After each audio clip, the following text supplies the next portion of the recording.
boa tarde a todas.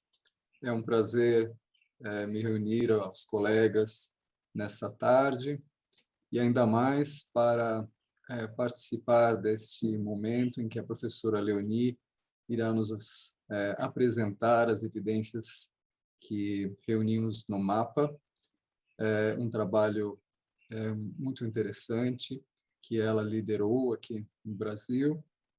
Então, a professora Leonie, como sabemos, dispensa apresentações, mas cabe-me, então, relembrar que ela é veterinária de graduação, mas tem uma coleção de PhDs, tanto em medicina veterinária como em patologia experimental, com pós-doutorado em patologia ambiental. Ela é Deputy Editor da Homeopathy e também editora da International Journal of High Dilution Research. Com vocês, então, a professora Leonie, que, além de tudo, reúne um PhD em simpatia que ela vai agora compartilhar conosco. Muito obrigado e vamos aproveitar a tarde. Obrigada, Biratã. Obrigada aí pelas palavras gentis. Eu só queria confirmar se está todo mundo me vendo e vendo a apresentação, está tudo certinho? Ouvindo também?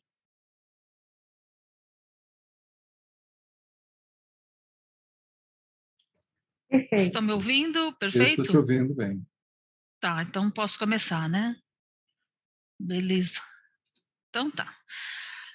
Bom, então boa tarde a todos, né? Espero que vocês estejam gostando aí do evento. Acho que acho que em termos de número de participantes, esse Gire bateu o recorde, né? Pelo menos ontem já bateu o recorde, então ao longo dos 3 dias acho que vai bater muito ainda esse recorde de participação, né?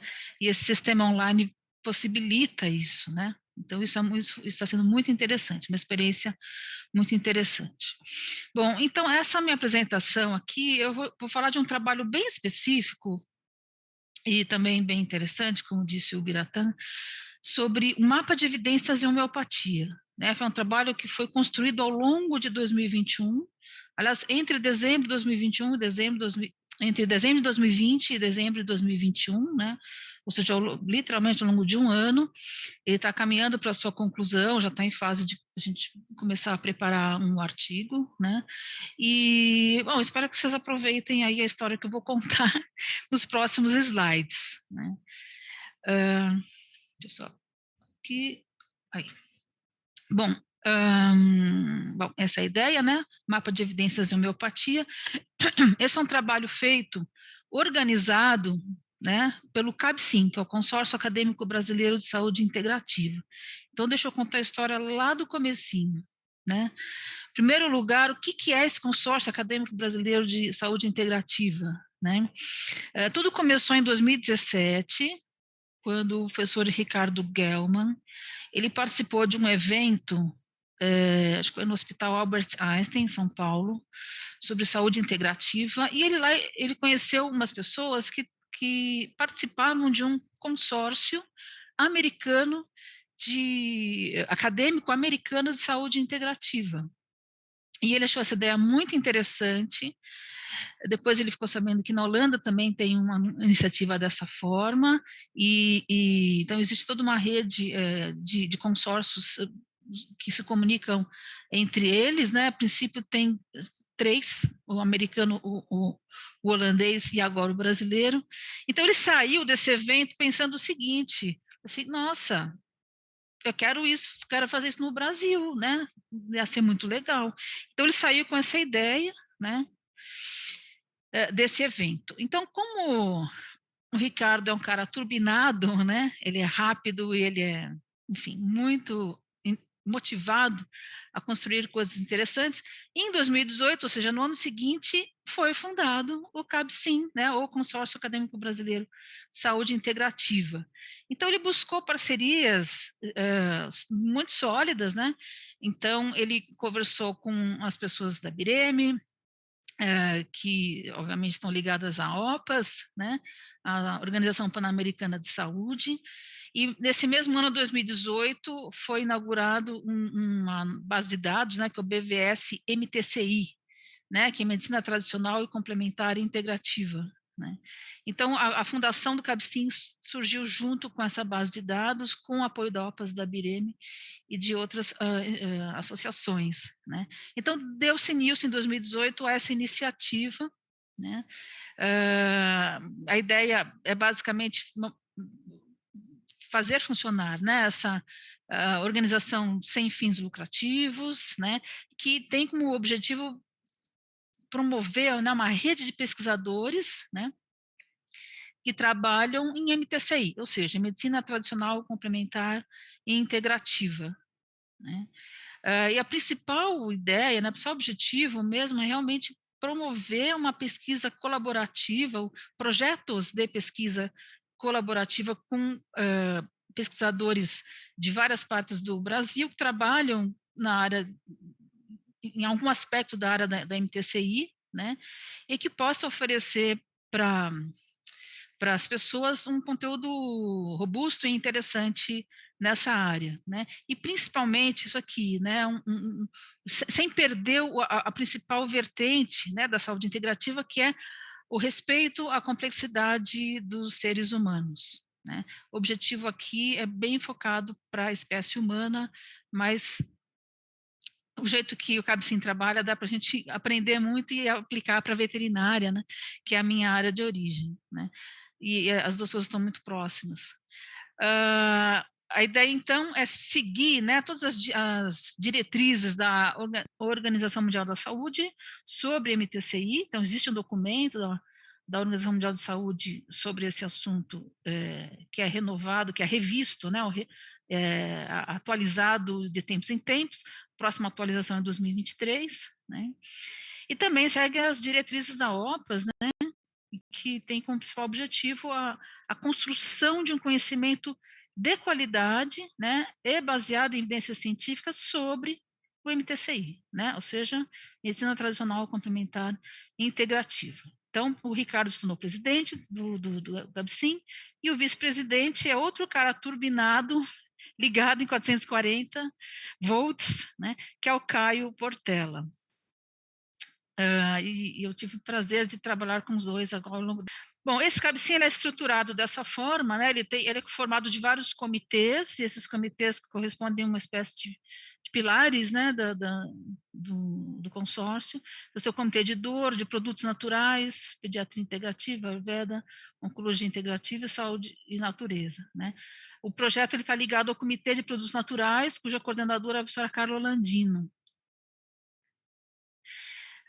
E como ninguém trabalha sozinho, né? Então, nesse curto período de vida, o CABCIM já fez uma série de parcerias com instituições que comprometidas em fazer um trabalho de qualidade nessa área, incluindo o próprio Ministério da Saúde, né, do Brasil, o Ministério Ayush da Índia, uma série de outras iniciativas que estão ligadas, Sociedade Internacional sobre Pesquisa em MTCI, né, algumas universidades como o UNIP, onde eu trabalho, Unicinos, Fiocruz, enfim, a gente tem aí uma miríade de parceiros que ajudam em pontos específicos nos diversos projetos do CABCIM, né.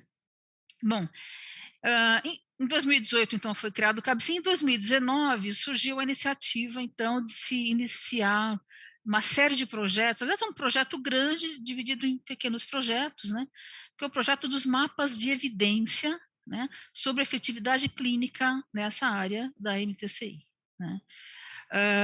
Esse projeto nasceu de uma demanda do próprio Ministério da Saúde do Brasil, né, no sentido de se mapear mesmo, de se encontrar onde estão as evidências das disciplinas que compõem essa área grande, né, da medicina complementar e integrativa, né. Então, o CABCIM se comprometeu a entregar a cada ano um conjunto de mapas sobre diferentes áreas, apontando onde estão as principais evidências científicas nessa área. Então, é um projeto de longo prazo, e o mapa em homeopatia é um pedacinho desse grande projeto guarda-chuva, né? Então, nessa época de 2019, então, o CABCIM, junto com o Ministério da Saúde, junto com a OPAS, que entrou como um apoio forte, principalmente em relação à ABIREME, né, no sentido de ajudar na busca de artigos e organização dos dados, e também com o apoio do INCA. Então, tudo isso, todo mundo se juntou aqui e começou, então, esse grande projeto. Então, houve um primeiro round, né, em 2019, com alguns mapas que foram feitos, inclusive sobre meditação, né, que acabou de acontecer aqui um exemplo, né, e também sobre plantas medicinais, sobre acupuntura e uma série de assuntos, e agora em 2020 teve um segundo round com outros assuntos, e a homeopatia estava incluída nesse segundo round, né. Então, a ideia é fazer uma abordagem sistemática da MTCI, né, das disciplinas que compõem a MTCI. E essa abordagem, ela tem uma coisa interessante, que o resultado final é uma linguagem gráfica, né? Então, todo o resultado, todo o conteúdo que é buscado na literatura, no final ele é representado num gráfico interativo, até lúdico, divertido de você mexer nele, né? E que você consegue, através de sinais, entender exatamente onde estão as evidências e onde estão os pontos que ainda precisam de mais estudos para que se obtenha essas evidências ou não, né? Então, ele é muito didático nesse ponto e muito divertido mexer com ele, né?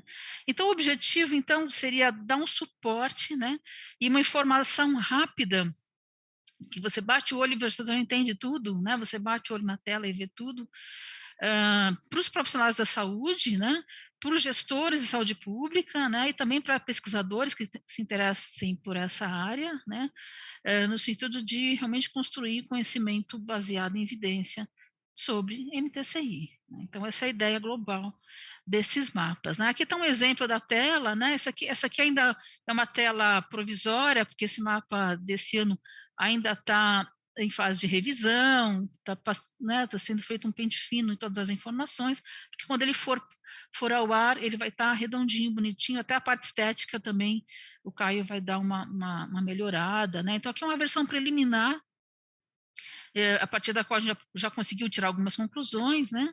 Então, é isso, você tem aqui o cruzamento de vários dados e essa sinalização, ela te dá uma série de informações ao mesmo tempo, e todas no sentido de focar a questão da evidência sobre efetividade clínica das diferentes áreas estudadas, né? Homeopatia, inclusive, né? Então, o mapa sobre homeopatia e outras áreas aqui do segundo round, né, que começou em 2020, começou em dezembro de 2020, essa reunião aqui que está na tela é uma reunião do Zoom, onde foi a primeira reunião, né, desse grupo, 2020, então foi onde tudo começou, a gente deu o start, né, desse processo. A gente tem três coordenadoras principais, né, na condução desses estudos. Então, a Verônica, que é a coordenadora da BIREME, que nos ajuda na questão do processamento dos dados, a Mariana Cabral, que entende tudo de revisão sistemática, né, que é a ferramenta que a gente usou, eu já vou explicar, e o próprio Caio, que é o vice-presidente do CABSIM, que ajuda bastante também na questão, principalmente da informática, né. E os outros participantes, outros coordenadores, cada um de um assunto, e eu aqui fiquei como coordenadora para fazer o mapa da homeopatia, né? Então, essa é a nossa estrutura, né, que a gente construiu, assim, a gente construiu um time, né, para que a gente pudesse ter o melhor resultado possível, aproveitando a expertise de cada um, né, e de forma que cada um contribuísse dentro da sua disponibilidade de tempo e dentro da sua expertise, no momento certo, para que tudo fluísse muito bem, né, e acho que tudo funcionou, até agora, assim, me parece que tudo funcionou, né. Então, aqui está o de coordenadora, né, e a gente tem aqui um time de feras, que tem aqui o próprio Biratã, o Edgar, a Carla, a Edinar e a Adriana, né? Então, esse time aqui, ele foi responsável pela análise dos dados que foram coletados. Então, foi o time que, assim, o eixo principal, né, dessa equipe foi esse time aqui dessas 5 pessoas, mais eu aqui que participei também nessa fase, né? Em paralelo à análise dos dados obtidos a partir da literatura, né, um outro time independente, né, analisou a qualidade das revisões sistemáticas que foram usadas como referências para construir o mapa, né? Então, nós aqui analisamos o conteúdo, né, desses trabalhos e os resultados obtidos, né, a partir da análise dessas revisões sistemáticas, e em paralelo, um outro grupo analisava a qualidade metodológica de cada revisão sistemática que a gente estava analisando. Então, isso foi interessante, que foi um trabalho feito em paralelo, de forma que quem está analisando uma revisão não interfere em quem está analisando a qualidade. Então, isso dá uma certa segurança, né, de que, eu gosto dessa revisão, eu gosto desse autor, então vou dar uma roubadinha e vou falar que ele fez um negócio bacana e não é. Então, fica totalmente independente, né, sem nenhuma possibilidade de interferir aqui, de forma que as análises foram absolutamente objetivas, né. Então, outro time independente, né, foi aqui da própria coleta de dados, né? Então, quem nos ajudou bastante foi o braço direito da Verônica, que é a Maristela, que é também bibliotecária, né, e que ajudou muito na questão de criar estratégias para buscar nas bases de dados exatamente os trabalhos que a gente precisava, né? Tem toda uma ciência para fazer isso. Então, a Maristela nos ajudou, e também, num segundo momento, houve uma revisão desses artigos que foram resgatados das bases de dados, e depois dessa revisão, um outro artigo que não veio no arrastão, né, nessa primeira abordagem, um outro que estava repetido, ou um ou outro que não se enquadrava no objetivo, foi feita uma revisão disso. Quem ajudou nesse sentido e também ajudou a completar manualmente o elenco de artigos a serem analisados a partir da própria expertise delas foi a Catarina Gartner e a Rachel Roberts, outras duas feras que entendem muito dessa questão de análise de dados de pesquisa clínica, e especialmente de revisões sistemáticas, né? Então, elas também usaram essa expertise nesse primeiro momento para ajudar a compor o conjunto de artigos escolhidos para compor esse trabalho, com base em critérios de exclusão e exclusão bem objetivos, né? Sempre esses critérios valendo ali em cada uma das análises. Eu vou falar um pouquinho sobre isso nos próximos slides, né? No final de tudo, fizemos um relato, quando todos os dados estavam organizados, né, e já lançados no mapa, foi feito um relatório sobre isso, né? E agora entra a equipe das feras masters, né, que são assim, a Rachel está aqui de novo, né, ela é uma super colaboradora, né, ela tem muita experiência nessa área, então ela está aqui ajudando a gente. E o próprio Robert, que acho que dos homeopatas todos do mundo é o que mais entende de revisão sistemática e meta-análise, eu não conheço outro que entenda tão bem quanto ele. Ele concordou em nos ajudar nessa parte da revisão final do trabalho e contribuiu com a discussão, né, dos resultados. E também Bernard Poitevin, que foi assim que é um grande pesquisador na área de homeopatia desde os anos 80, né? Então, são pessoas assim muito comprometidas com a pesquisa em homeopatia e principalmente a pesquisa clínica, né, que é importante. E vocês viram aqui que é uma equipe multidisciplinar, né? Então, você tem eu que sou veterinária, você tem majoritariamente médicos, né, e por motivos óbvios, né, porque a ideia é ver eficácia clínica em humanos, né, então a gente tem lá o Biratão, o Edgar, a Edinar, o Bernard, o Robert e a Catarina como médicos, né, a Rachel é bióloga, a Carla e a Adriana são farmacêuticas, né, então, e a Maristela bibliotecária. Então, você vê que é uma equipe bem multidisciplinar, mas que, enfim, cada um contribuiu com a sua expertise, né? Bom, então, como é que é a metodologia desse mapa? Então, primeiro foi resgatar a literatura, né, nos últimos 30 anos, de 91 a 2001, até abril, porque teve um tempo de processar esses dados, né? Então, a coleta de dados foi feita de 2021 até abril. E somente revisões sistemáticas e meta-análises entraram nesse estudo. Então, o critério de inclusão número 1 foi selecionar apenas revisões sistemáticas e meta-análises. Por que só revisões sistemáticas e meta-análises? Porque elas estão no topo da pirâmide de evidências, né?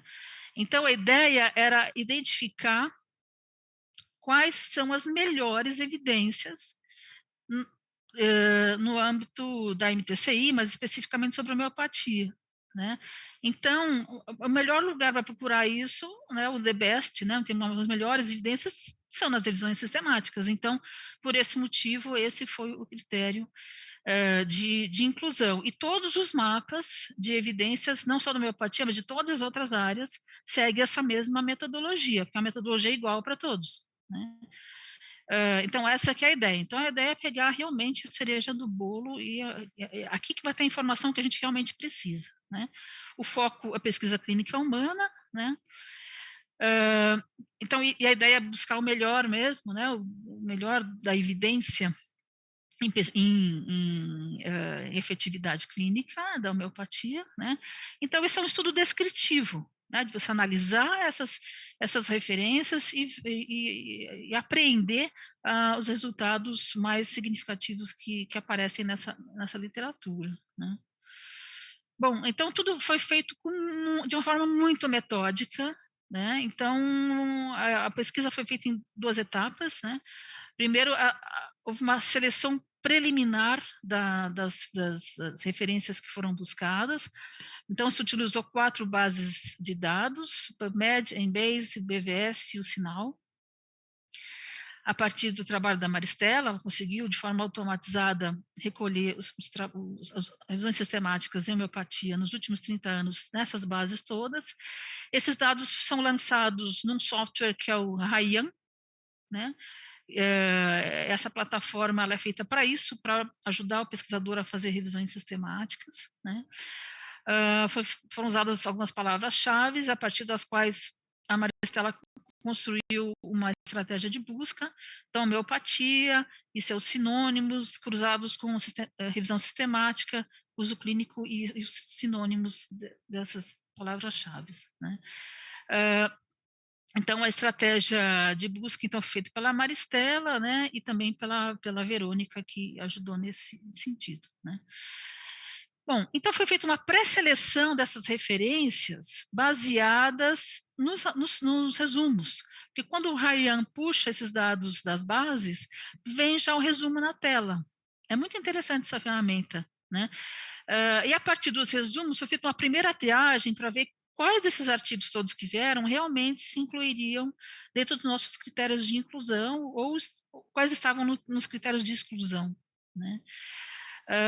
E essa primeira seleção foi feita utilizando essa ferramenta Ryan, mas em que pelo menos dois revisores pudessem analisar cada resumo, né? Então, a gente foi, num primeiro momento, apareceram 239 resumos, né? E nós dividimos esses resumos entre os membros da equipe, de forma que cada resumo fosse analisado por pelo menos 2 revisores, 2 pesquisadores, né? E de forma que isso fosse feito em cego, né? Ou seja, por exemplo, eu fiz dupla com o Biratã, né? Então, eu analisei os mesmos resumos que o Biratã, mas as minhas decisões sobre os resumos de incluir ou não no estudo, só eu via, o Biratã não via, e vice-versa, né? Então, foi feito em cego para que um não influenciasse o outro. No final, abriu-se, né, esses códigos, e aí todo mundo, toda a equipe conseguiu ver todos os resumos e os sims e os nãos de cada resumo. E onde houve conflito, um pesquisador achava que tinha que entrar no estudo, o outro achava que não, por exemplo, esses conflitos foram resolvidos por consenso em uma série de 2, 3 reuniões via Zoom com todos os membros da equipe, né? Então, esse foi o primeiro passo, a primeira fase dessa metodologia, né? E quais eram esses critérios de inclusão ou exclusão? Então, com critério de inclusão, eram revisões sistemáticas publicadas ou em inglês, ou português, ou espanhol, que descrevessem as intervenções homeopáticas e os desfechos em saúde, né, com uma clara associação entre eles, né? Então, o que a homeopatia fez nesses desfechos, né?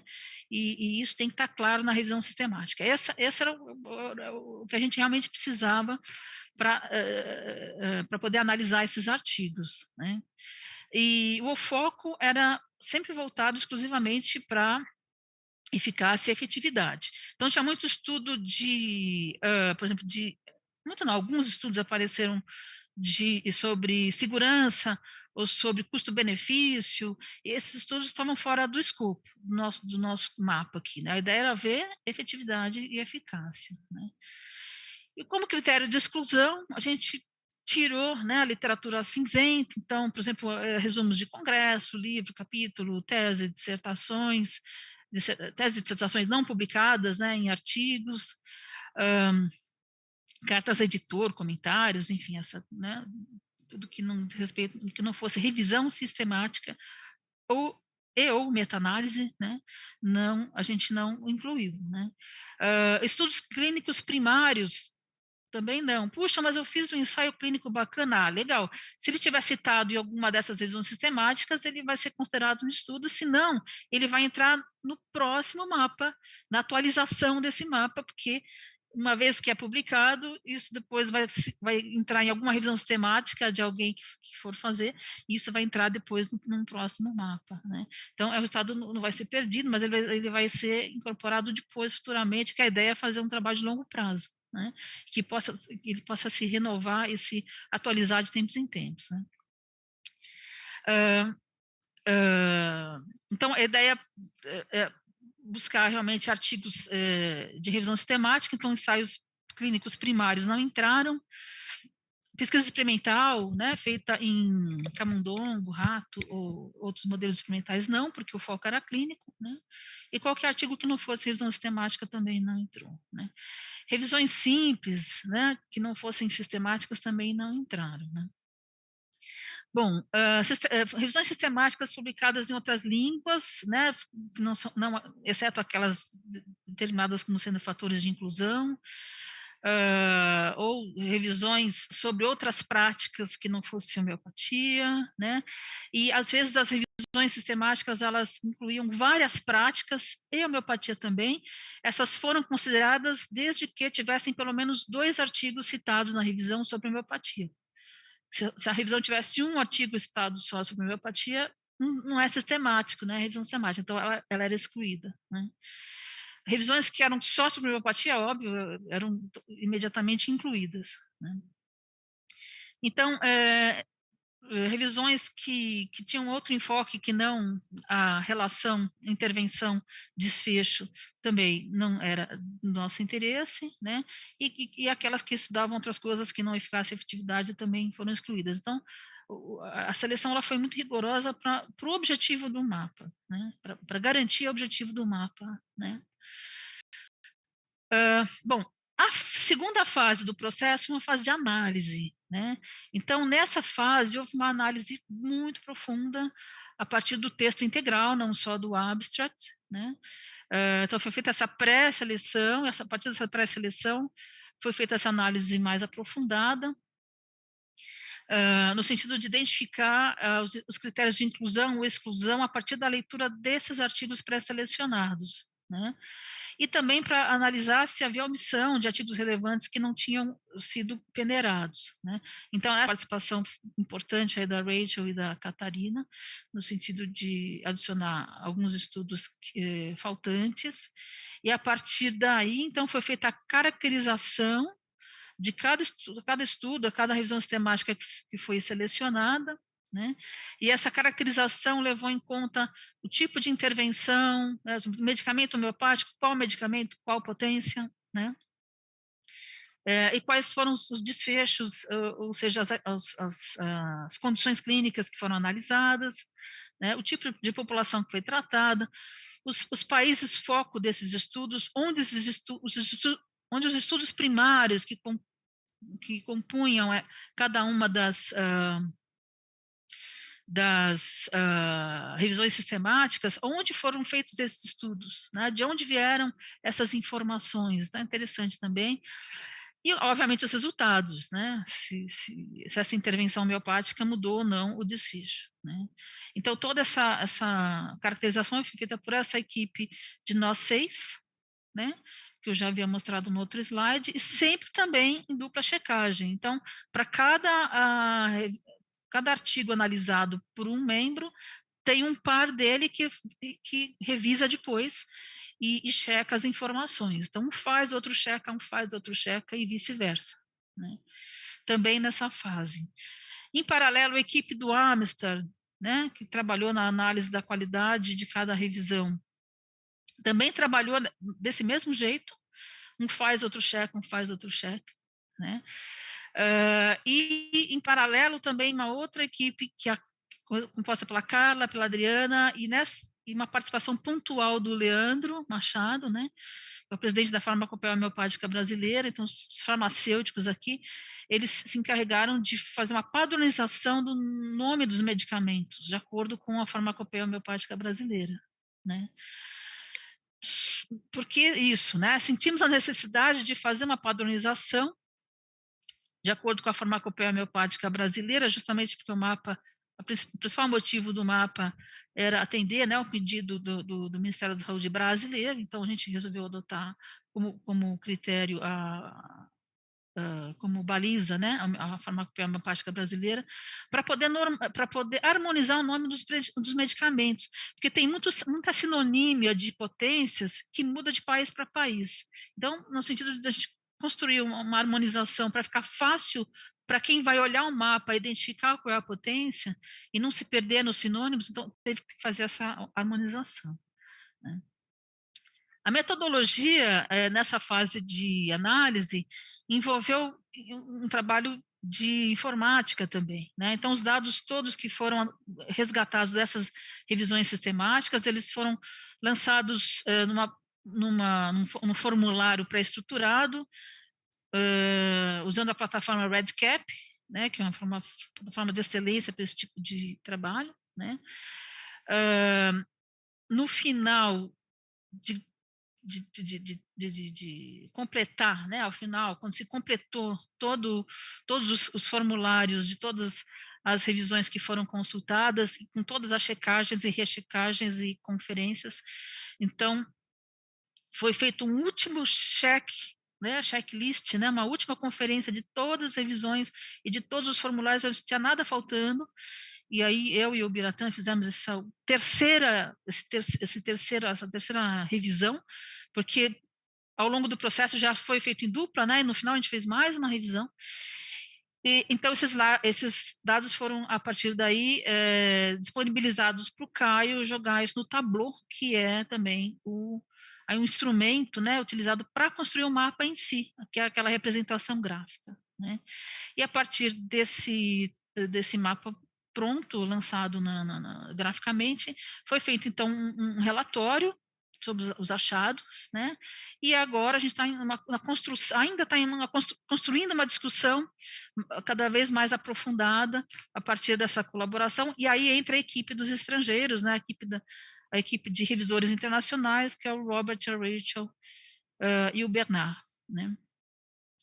E a partir daqui a gente tem a intenção de submeter esse artigo para publicação, né? Então aqui está o fluxo, né, que a gente usou a plataforma Prisma, que é própria para fazer revisões, né?